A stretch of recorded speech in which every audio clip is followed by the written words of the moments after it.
నారాయణుడి వల్ల కానిది నారి వల్ల అవుతుందేమని కర్ణుడి దగ్గరికి వచ్చింది కుంతీమాత.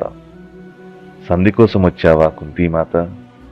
ఏమమ్మా, ఇన్ని రోజులు ఏమైంది తల్లి ఈ సుతనందుడిపైన ఇంత ప్రేమ? ఆనాడు అస్త్రవిద్యా సమయమున సూతునికి అర్హత లేదు, స్థానం లేదు అన్నప్పుడు ఏమైంది తల్లి ఈ ప్రేమ? పుట్టి పుట్టగానే గంగ కర్పించావు కదమ్మా, మనసు ఎలా ఒప్పుకుంది తల్లి? ఏంటి, పాండవుల్ని వధించరాదా? సరే, మాతృ రుణం తీర్చుకోవాలి కాబట్టి నీకో వరం ఇస్తున్నాను. పాండవుల 5గురిలో ధర్మ, భీమ, మాద్రేయులు నా కంటపడిన వాళ్ళకి ఎలాంటి హాని ఉండదు. కానీ ఆ అర్జునుడు ఎదురైతే నన్ను నేను మర్చిపోతాను, నన్ను ఆ రారాజు ఆవహిస్తాడు, ఇక మిగిలేది కర్ణుడా, కౌంతేయుడా అనేది దైవ నిర్ణయం. అమ్మ, ఈ కర్ణుడే కూలితే ధర్మ, భీమ, అర్జున, నకుల, సహదేవులు 5గురు, లేక అర్జునుడే కూలితే కర్ణ, ధర్మ, భీమ, నకుల, సహదేవులు 5గురు. సెలవు మాత అన్నాడు కర్ణుడు.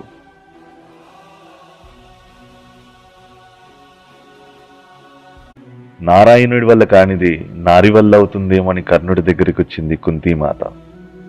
సంధి కోసం వచ్చావా కుంతీమాత? ఏమమ్మా, ఇన్ని రోజులు ఏమైంది తల్లి ఈ సుతనందుడిపైన ఇంత ప్రేమ? ఆనాడు అస్త్రవిద్యా సమయమున సూతునికి అర్హత లేదు, స్థానం లేదు అన్నప్పుడు ఏమైంది తల్లి ఈ ప్రేమ? పుట్టి పుట్టగానే గంగ కర్పించావు కదమ్మా, మనసు ఎలా ఒప్పుకుంది తల్లి? ఏంటి, పాండవుల్ని వధించరాదా?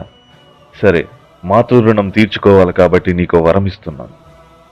పాండవుల 5గురిలో ధర్మ, భీమ, మాద్రేయులు నా కంటపడిన వాళ్ళకి ఎలాంటి హాని ఉండదు.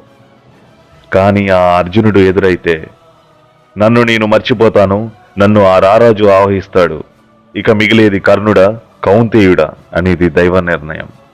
అమ్మ, ఈ కర్ణుడే కూలితే ధర్మ, భీమ, అర్జున, నకుల, సహదేవులు 5గురు, లేక అర్జునుడే కూలితే కర్ణ, ధర్మ, భీమ, నకుల, సహదేవులు 5గురు. సెలవు మాత అన్నాడు కర్ణుడు.